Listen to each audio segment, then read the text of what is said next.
बीते समय जब कैबिनेट के निर्णय हुआ था तब हमने कहा था कि हमारे राज्य के अंदर जो धार्मिक स्थान है वहां हम शराबबंदी करेंगे।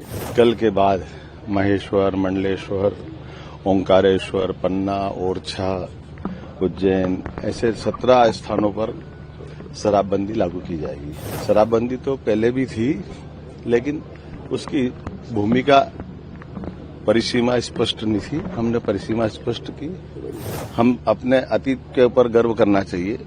उसको अगर कोई अतिरंजित का बात कहता है या वो कम्युनल बात कहता है तो कम्युनल तो वो थे। मैं महेश्वर में मां अहिल्या की नगरी में आया हूं। मुझे इस बात का मन में बड़ा गर्व है कि अहिल्या माता की नगरी से बीते समय जब कैबिनेट के निर्णय हुआ था तब हमने कहा था कि हमारे राज्य के अंदर जो धार्मिक स्थान है वहां हम शराबबंदी करेंगे।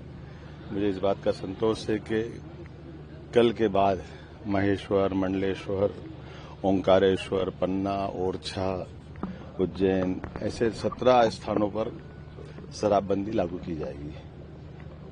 कुल मिलाकर के शराबबंदी तो पहले भी थी, लेकिन उसकी भूमिका परिसीमा स्पष्ट नहीं थी। हमने परिसीमा स्पष्ट की।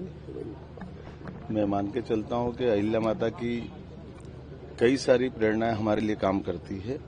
उन प्रेरणाओं के आधार पर हमारी सरकार के द्वारा जिस प्रकार से काम किए जा रहे हैं वो जनहितैषी काम की प्रेरणा अगर कोई है तो अहिल्या माता है।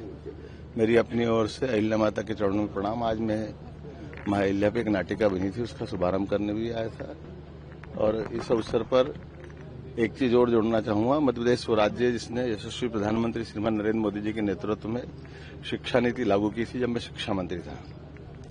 आज एक लेख लिखा है श्रीमती इंदिरा गांधी ने और उन्होंने उस शिक्षा नीति को लेकर के जो बात कही है, मैं कटु शब्दों में उसकी निंदा करता हूं। मुझे इस बात का ऐसा लगता है कि उनने वो नई शिक्षा नीति देखी नहीं है। हम अपने अतीत के ऊपर गर्व करना चाहिए। उसको अगर कोई अतिरंजित का बात कहता है या वो कम्युनल बात कहता है तो कम्युनल तो वो थे।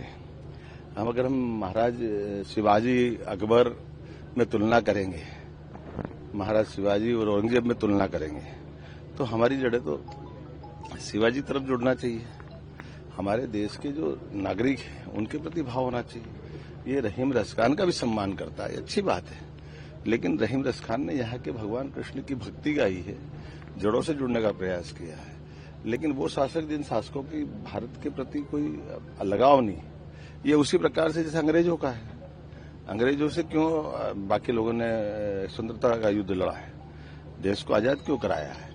तो मूल बात ये कि हमारे द्वारा वर्तमान की शिक्षा नीति से स्वावलंबन भी होना चाहिए, शिक्षा से संस्कार भी आना चाहिए, शिक्षा से संस्कृति का भी गर्व होना चाहिए, शिक्षा से जुड़ करके भविष्य की लंबी छलांग भी लगाना चाहिए और अतीत की गलतियों के आधार पर जो देश गुलाम हुआ था उन सारी बातों से हट करके बात करने की जरूरत है। और मुझे इस बात का संतोष है कि नई शिक्षा नीति के माध्यम से जो 2000